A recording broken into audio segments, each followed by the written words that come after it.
Hello, friends. This is Confessions with Amy. Here we share new confessions every day. They didn't forget me. They excluded me. 23 members of my family, 5 full cars, and not one empty seat for me. They smiled, took selfies, and drove off together on a trip I planned. All without a word. Not a mistake. Not an oversight. It was betrayal. Cold. Calculated. Familial. And now they wonder why they're dead to me. I woke up in an empty house that should have been full. The air was still, like the morning after a storm. The floorboards creaked louder than usual beneath my feet. I remember thinking it was too quiet. No sound of Mom's loud laughter, or my nephews thundering through the hallway in those superhero pajamas I bought them. Just silence. I walked from room to room like a ghost.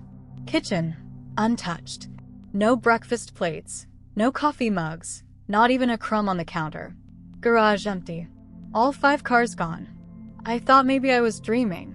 Maybe I slept in too late and they'd just stepped out. But then I checked my phone. No messages. No missed calls. No family group chat blowing up with the usual chaos. Just stillness. And then the slow, creeping realization. They were gone. All of them. Without me. I stood there, barefoot in the hallway of my childhood home in Evergreen, Oregon, trying to breathe through the swell of confusion and disbelief. For a brief second, I told myself maybe it was just a mix-up. Maybe they thought I was in someone else's car. So I called my dad. He picked up after the 3rd ring, sounding so casual it made my stomach twist. "Hey, Liddy," he said. "Everything okay?" Liddy. Lydia. That's me. The daughter who rescheduled work, spent hours planning the itinerary, booked the cabins in Idaho, made custom t-shirts for the kids, and bought groceries for the road trip. "Where are you?" I asked. My voice barely held together. Oh, he hesitated, like he just realized something mildly inconvenient. "We're about an hour out." "I thought you were riding in the van with Keaton." Keaton. My older brother. The golden boy. The one who never answers texts unless it's convenient. I didn't even respond. I just ended the call. And right then, as if God himself wanted to hammer it in, my phone buzzed with a new message. From my sister Holland. Send accidentally. OMG, she's really not here, loudly crying face, we actually did it. I can't believe it worked, face with tears of joy. I stared at it for a full minute, unable to move. My fingers went numb. I felt something inside me snap, quietly, cleanly. It wasn't an accident. They didn't forget me. They planned this.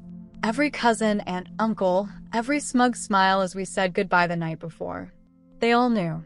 And not one of them said a word. I wasn't forgotten. I was left behind on purpose. And something inside me began to burn. Not with sorrow, but with clarity. You see, betrayal doesn't come from enemies. It comes from those who swore they'd never hurt you. After I read Holland's message, that smug, sloppy little confession, I didn't cry. I didn't scream. I just sat down on the cold tile of the kitchen floor and stared at the fridge. It still had the magnet itinerary I printed last week. Grayson Family Summer Caravan, 5 days of nature, laughter, and memories. In stupid bubble letters. With a smiling sun. I had planned every hour of their perfect little getaway, and they used it. Without me. I opened the fridge. Full. Still packed with all the food I bought for the trip. I had been so organized. Even labeled everything with names. Holland's gluten-free muffins. Dad's favorite jerky. The kids' juice boxes. The avocado oil for Aunt Reese because she can't eat seed oils. They took what they needed and left the rest. Including me. I walked back into the living room and noticed something else. The family photo from our last vacation was missing from the mantel. They took that too. It felt absurd, surreal. Like I had died and they had simply moved on. As if my presence was never necessary, never important. Like I was just a placeholder in the family portrait. Background noise. I looked down at my phone again. The family group chat was still silent. Not a single person had noticed I wasn't with them, or they were all pretending not to. So I started taking inventory. Not of what they took, but of what I had. I had a quiet house. I had a job I loved, digital design, remote, flexible. I had friends who cared, and one of them, Mila, had texted me that morning asking if I was excited for the trip. And I had rage. Clean, burning, justified rage. That kind of fury sharpens you. It cuts through years of excuses, of brushing off comments, of forgiving people because they're family. I was done with that. No more, maybe they didn't mean it. No more, you're being too sensitive.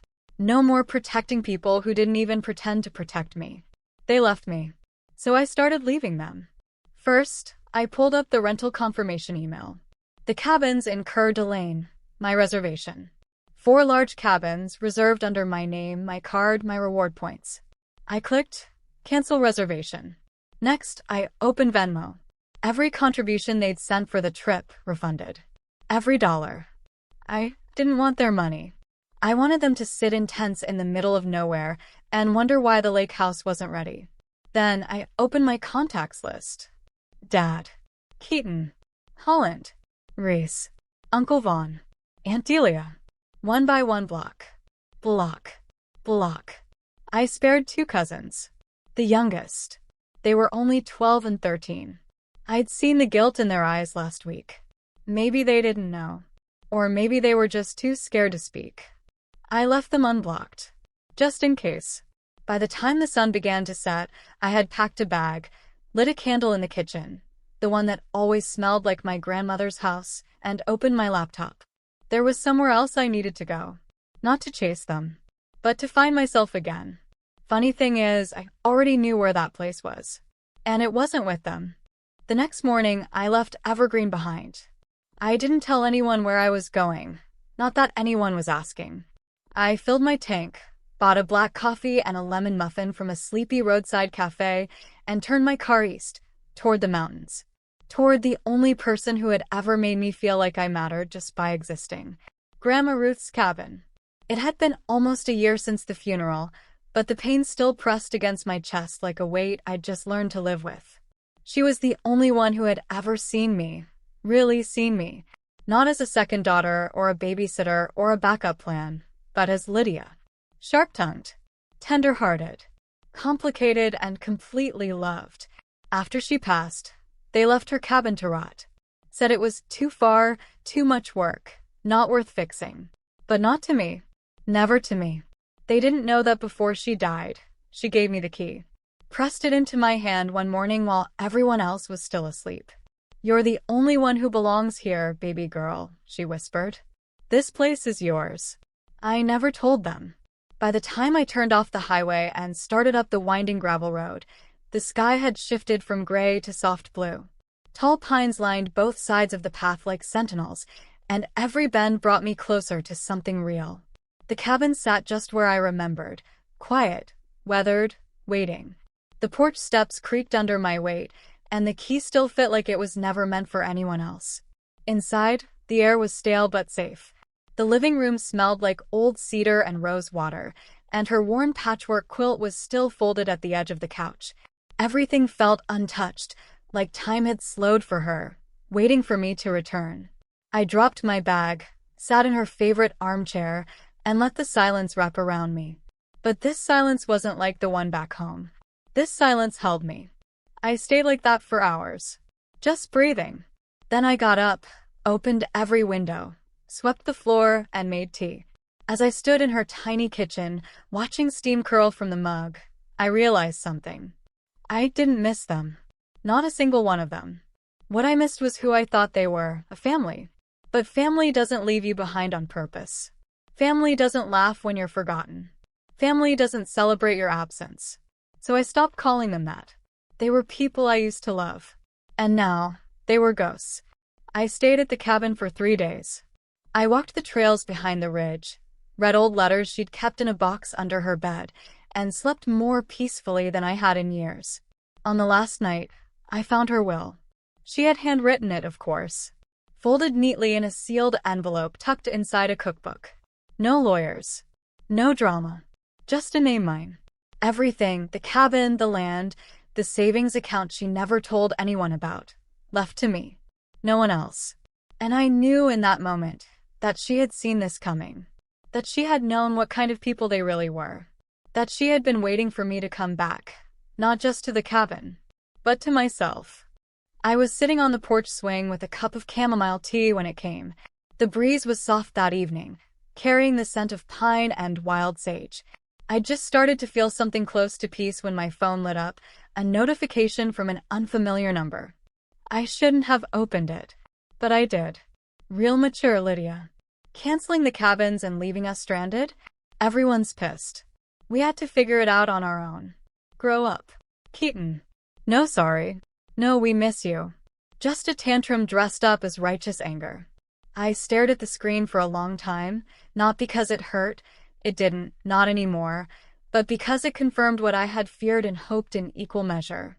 They weren't sorry. They weren't even confused about what they did. They were angry that I didn't stay quiet, that I had the nerve to disrupt their plans after they erased me from them. I could have ignored it. I could have deleted it, but I didn't. Not this time. So I typed, "You left me on purpose. All of you. You knew. Don't pretend this was anything but what it was. You didn't forget me. You discarded me. And now you're mad because I took back what was mine? Tell them all I said this. I'm not part of this family anymore. I owe you nothing." I hit send. Then I blocked him. I set the phone down and felt the adrenaline hum through my arms. Not fear. Not regret. Power. It was the first time in years I spoke to them without begging for space or understanding. Without cushioning the truth in careful words or trying to avoid guilt-tripping them, even though they never hesitated to guilt-trip me. I sat back, finished my tea, and let the quiet settle again. And I didn't feel alone. I felt clean. The next day, the texts came in like clockwork, each from a different burner number, each one more desperate than the last. Why are you being so dramatic? It was just a joke, Lydia. You're overreacting like always. You're breaking Mom's heart. That last one made me laugh. Break her heart? She was the one who told me when I was 12 and crying over a canceled birthday party, life doesn't revolve around your feelings. It was her voice I remembered when no one hugged me at Grandma's funeral. It was her idea to have me babysit during every family gathering so the real adults could relax.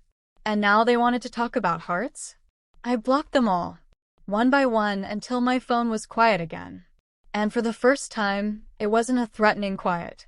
It was freedom. Later that afternoon, I took out my laptop and started making plans. Not for a family reunion. Not for revenge. But for me. There was something Grandma Ruth used to say when people disappointed her. You can't force people to value you, baby. But you can sure as hell stop giving them discounts. So that's what I did. And as the last message blinked away into digital nothingness, I whispered, "Goodbye." Not in sadness, but in relief. When I was little, I used to draw dream houses on napkins. Tiny cafes tucked between bookstores, where people knew your name and your favorite order. Where I'd work behind the counter with music playing and soft light pouring through the windows. Somewhere between then and now, I stopped dreaming like that. Too much noise. Too many people needing things from me. But alone in Grandma Ruth's cabin, with a bank account I never expected and a future I didn't owe to anyone, I started dreaming again. I didn't want to run away. I wanted to root. To finally plant something real that no one else could pull up by the roots, because they didn't understand its worth. That's how Hearth and Hollow was born. A small cafe and bookstore, one room for coffee, one room for stories. Named after the two things I'd craved most from my family, warmth and space. I found the building by accident while driving through Kettle Falls, Washington, a small town tucked between evergreens and quiet lakes.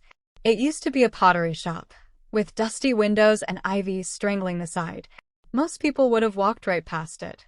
But I saw what it could be. It took every ounce of the inheritance, every breath of courage I had. I hired a local carpenter named Tansy, a woman with calloused hands and a laugh that felt like sunrise, and we worked through late nights and early mornings. Painting, hammering, scraping away years of neglect. I poured myself into it. Every shelf I built, I imagined Grandma Ruth standing beside me. Every tile I scrubbed, I whispered, "This is mine. This is real." I stocked the shelves with second-hand books, handwritten notes inside some, tucked between pages. The coffee menu was small and honest. No trend chasing. Just strong brews, soft pastries, and one special drink called the Ruth. a cinnamon rose latte she used to make with a stovetop percolator and a stubborn sense of ceremony. People started coming. Locals first, then travelers, then regulars. And for the first time in my life, I was known. Not as someone's daughter, someone's sister, someone's afterthought, but just as Lydia. I didn't post about it online. I didn't send an invitation. But someone must have found out, because about 6 weeks after opening day, I got a letter. No return address. No name. Just thick cursive and beige stationery. Inside. You've made your point. Come home. No apology. No remorse. Just entitlement.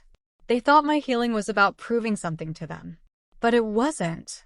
It was about proving something to me, that I could live without them, that I could thrive without them. I didn't answer the letter. I folded it once, slid it into the fireplace, and watched it burn. Ashes for ashes. I was done letting people hurt me and still eat at my table. Hearth and Hollow became more than a business. It became a haven for quiet people, for wanderers, for anyone who'd ever been made to feel like an afterthought. And every time I unlocked the door in the morning, I told myself the truth. They didn't leave me.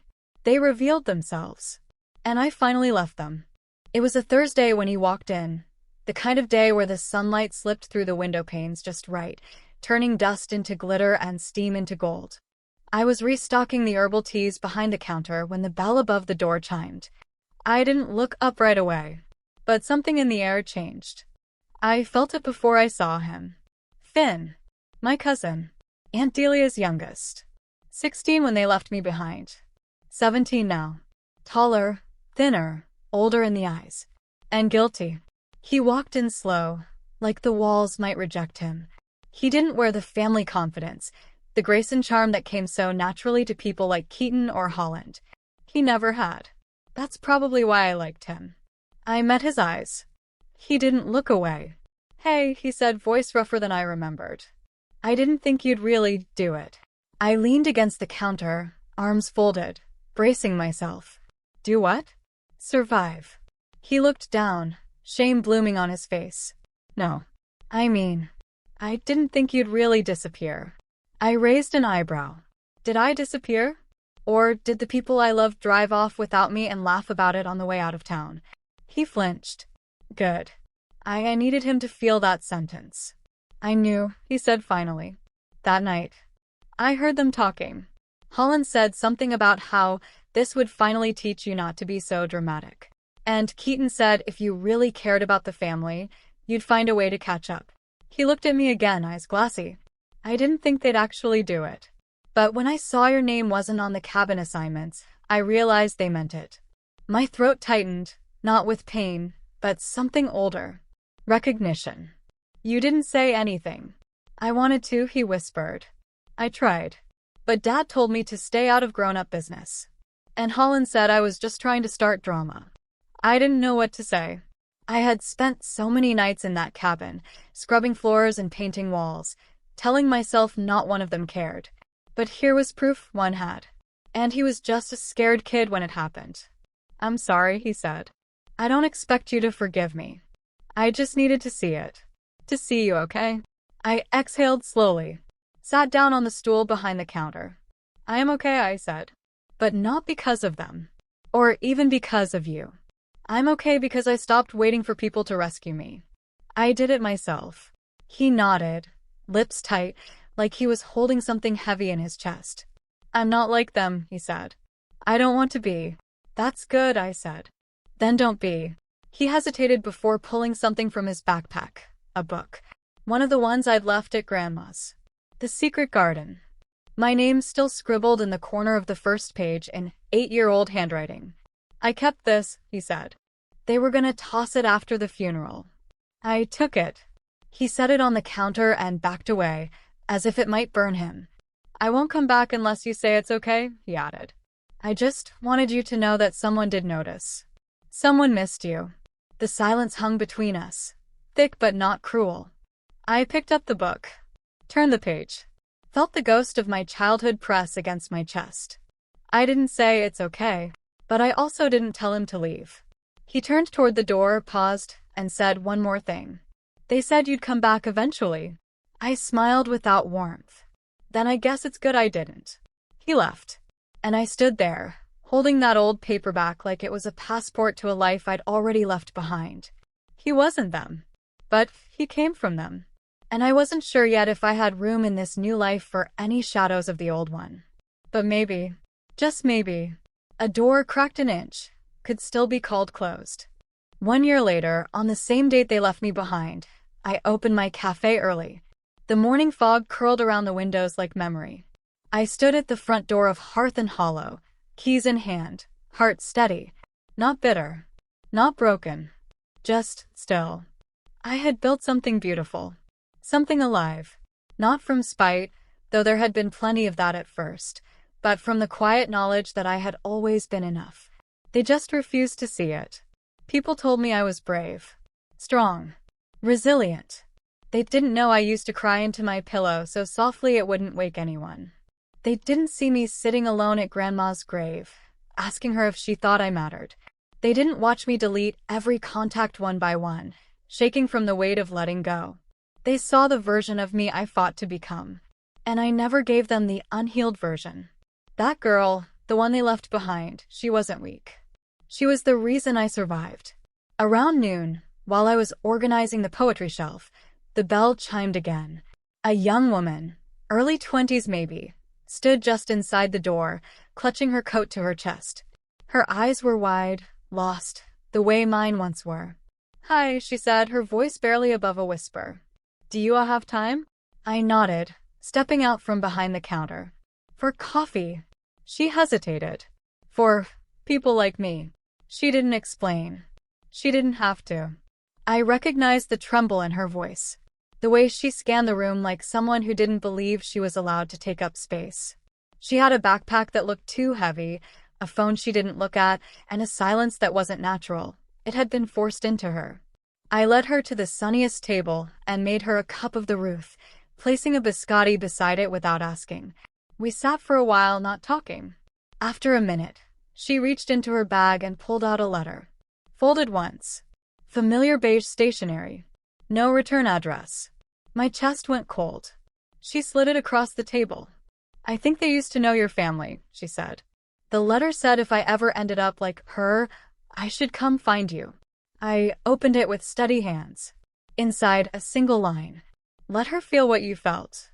She'll figure it out too." No signature. But I knew. Grandma Ruth. I stared at the words, heart both full and aching.